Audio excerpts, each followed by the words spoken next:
They fed natural Bt toxin to mice. The mice got an immune response and organ tissue damage. They fed Bt corn to mice. They had immune responses and signs of toxicity in rats. They allow animals to graze on the cotton plants after harvest in India. Thousands died. I went to one village. They allowed their buffalo to graze on cotton plants for 7 or 8 years without a problem. They grazed on Bt cotton for a single day, and all 13 buffalo died within 3 days. 26 sheep and goat died. I asked the villagers, how many of you personally have experienced itching walking in a cotton field or working in a cotton field, and nearly everyone raised their hands. But that's not the worst thing that's happening in India. The process of genetic engineering creates massive collateral damage in the DNA, all sorts of changes, higher levels of existing allergens, new toxins, and they're not looked at before the crops get on the market. And sometimes it affects health, and sometimes it affects growth characteristics. So the soybeans, without prior knowledge, started to crack in the sun when they're planted in the US in the beginning. They found, oh, we didn't know, there's more lignin. Well, the metabolic pathway that produces lignin produces rotenone, which is linked to Parkinson's. So eating GM soy might create Parkinson's. Same with the increased lignin in corn. When they planted the cotton in the US, thousands upon thousands of acres failed. And Monsanto was sued and paid out millions of dollars. But when Bt cotton fails in India, it's a tragedy. And Monsanto does not pay anything. In fact, there was widespread failure in Andhra Pradesh. The government asked for compensation from Monsanto, and they refused. So what happens in India when the cotton fails? First, Monsanto convinces them that it's the key to riches, and they promise high yields. They convince the farmers to invest, to borrow heavily high-interest loans, which they do for the more expensive seeds, which they charge more in India than they do in the US for the seeds, and the associated chemicals. And when they're unable to pay back their loans, many commit suicide. The estimated number today is close to 200,000. So the people in India and around the world are wanting us to win this fight.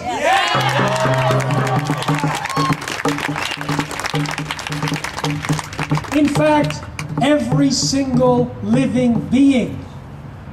But it doesn't end there. You see, the genes that we release today, they don't read the signs.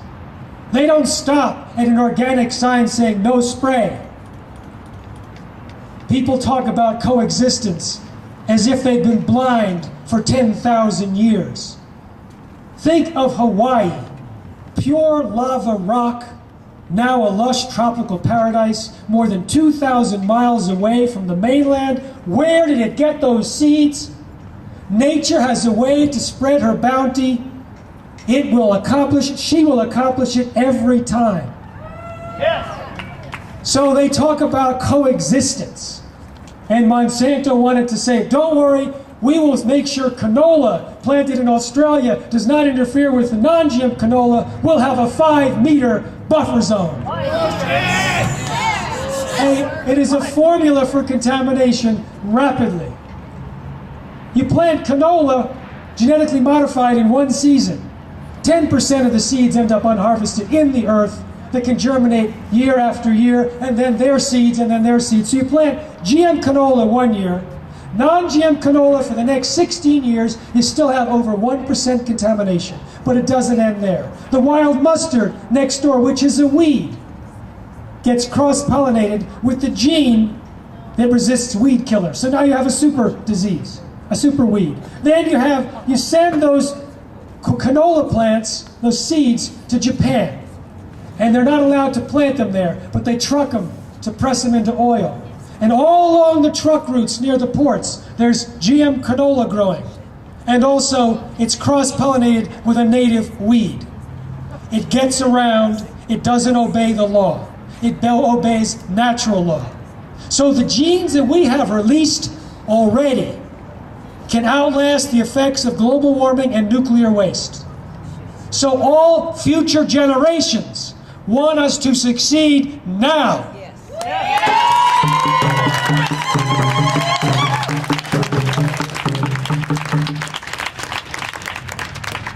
And now the good news.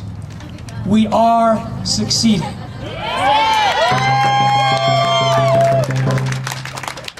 It is fortunate, even though GMOs are one of the most dangerous health and environmental problems we have ever faced as a planet, it is one of the easiest of the major problems to stop.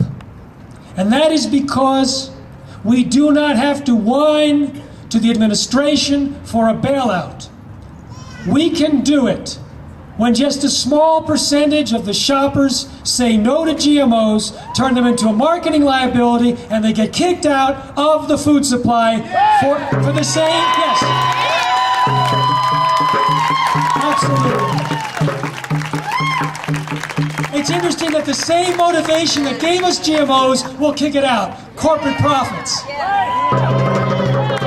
Now, this is not just a good idea that maybe will work. It already has worked. Europe did not ban GMOs legally. In fact, in January of 1999, the biotech industry was feeling pretty arrogant and optimistic, and they actually predicted that within 5 years, they would replace 95% of all commercial seeds in the world with genetically modified seeds. They were planning to replace nature. But 3 weeks later, the gag order on a scientist in Europe was lifted, and he was able to speak about what he learned. He was creating the testing protocols to figure out how to test for GMO safety, and he found out it's highly dangerous. But as soon as he went public with his concerns, he was a hero at his institute, but only for 2 days. 2 phone calls were allegedly placed from the pro-GM UK Prime Minister's office, forwarded through the receptionist to the director, and the next day he was fired after 35 years and silenced with threats of a lawsuit. They tried to destroy his reputation in order to protect the reputation of biotechnology. But an order of parliament lifted the gag order, and on February 16, 1999, he was able to speak. 159 column feet of articles were written within a week, 750 articles within a month. And within 10 weeks, the tipping point of consumer rejection was achieved, and by the end of April, virtually every major food company committed to stop using GM ingredients in Europe.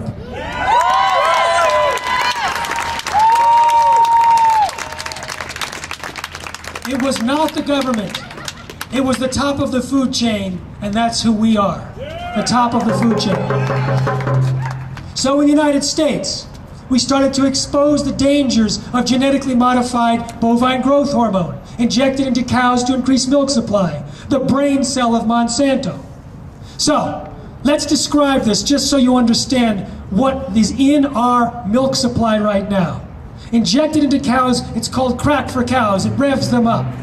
It causes all sorts of problems in their health, including mastitis and a painful udder infection, causing more pus in the milk, causing more antibiotics in the cow, more antibiotics in the milk, and more bovine growth hormone in the milk, and more insulin-like growth factor 1 in the milk. IGF-1 is linked to cancer.